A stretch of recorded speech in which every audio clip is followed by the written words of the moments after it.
नमस्कार. महाराष्ट्रातील माझ्या सर्व अभियोग्यताधारक बंधू आणि भगिनींनो, सर्वांना श्री स्वामी समर्थ. पवित्र पोर्टल शिक्षक भरती 2025-26 स्टेट परीक्षा 3ची संपूर्ण अभियोग्यताधारक अगदी चातकासारखी वाट पाहत असतानाच त्या ठिकाणी विविध जिल्हा परिषदांचं रोस्टर आपल्याला पाहायला मिळते. गोंदिया जिल्हा परिषद एक महत्त्वाची जिल्हा परिषद, ज्या जिल्हा परिषदेचं मेरिट सर्वात कमी मागच्या वर्षी आपल्याला पाहायला मिळालं. त्याचं रोस्टर 1/4/2026ला नुकतंच तपासलं गेलं आणि त्याच्या विविध जागा आपण जर पाहिल्या तर एकूण जागा या 967 जागा या रिक्त आहेत आणि त्या अगदी पाहिलं तर 1ली ते 12वीपर्यंतच्या जागा असतात. आपण मागच्या वर्षी पाहिलं की माध्यमिक आणि उच्च माध्यमिकच्या देखील जागा त्या ठिकाणी आपल्याला पाहायला मिळाल्या. या ठिकाणी आपण जर पाहिलं तर 1, 2, 3 असे तुम्हाला 11 कॉलम दिलेले आहेत. 11व्या कॉलममध्ये रिक्त पदांची संख्या आपल्याला पाहायला मिळते. सहाय्यक शिक्षक वर्ग 5साठी माध्यम जर पाहिलं आपण या ठिकाणी तर साधारणतः 13 पदं रिक्त आहेत. माध्यमिक शिक्षक 6 ते 8 वर्गासाठी जवळपास 56 पदं आपल्याला रिक्त असल्याचं पाहायला मिळतं आहे. त्याच पद्धतीने आपण जर विचार केला तर माध्यमिक शिक्षक वर्ग 9वी ते 10वीसाठी आपण जर विचार केला तर जवळपास 27 पदं ही 9वी 10वीची त्या ठिकाणी रिक्त आहेत. कनिष्ठ महाविद्यालय पहा, कनिष्ठ महाविद्यालय शिक्षक 11वी 12वीची पदं देखील या ठिकाणी रिक्त आहेत.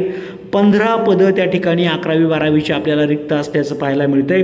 त्यानंतर मुख्याध्यापकांची देखील पदं आहेत. आता ही मुख्याध्यापक भरती झालं, पर्यवेक्षक भरती झालं, प्रयोगशाळा सहाय्यक झालं, प्रयोगशाळा परिचर झालं, विस्तार अधिकारी केंद्रप्रमुखाची ही पदं डायरेक्ट भरली जाते. पण आपला जो विषय मेन आहे तो म्हणजेच इथे सहाय्यक शिक्षक प्राथमिक 1 ते 5, सहाय्यक शिक्षक प्राथमिक 1 ते 5च्या जागा जर पाहिल्या तर जवळपास 641 जागा आहेत. आणि ही स्थिती जर पाहिली तर 1/2/2026पर्यंतची आहे. लक्षात ठेवा, प्राथमिकची म्हणजे फेब्रुवारीची स्थिती आहे.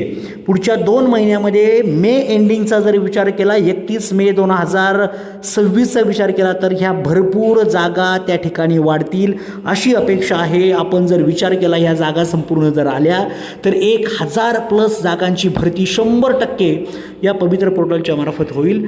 दुसरा महत्त्वाचा मुद्दा या ठिकाणी दिसतोय की पदवीधर शिक्षक वर्ग 6 ते 8साठी जी प्राथमिकची जी पदं आपण जर पाहिली तर जवळपास 6 ते 8ची पदं 106 पदं त्या ठिकाणी फेब्रुवारी महिन्यापर्यंत रिक्त होती. ही पदं देखील त्या ठिकाणी 100% प्राथमिकची वाढलेली असतील आणि 100% 1000+ जागा या गोंदिया जिल्ह्याच्या कमीत कमी येणं अपेक्षित आहे. एवढ्या जागा जर आल्या तर 100% सर्वच्या सर्व अभियोग्यताधारकांना खूप खूप फायदा होईल. अशाच प्रकारची विविध जिल्हा परिषदांची रोस्टर आपल्या चॅनेलच्या माध्यमातून मी देण्याचा 100% प्रयत्न करेन. नवीन असाल तर प्लीज आपल्या चॅनेलला सबस्क्राईब करून शेजारी असणाऱ्या बेल आयकॉनवरती क्लिक करा. व्हिडिओ आवडल्यास व्हिडिओला लाईक करायला विसरू नका. तर माझ्या सर्व बंधू भगिनींचं काम या भरतीमधून व्हावं यासाठी सर्वांना मनपूर्वक शुभेच्छा देतो. Thank you so much. All the best.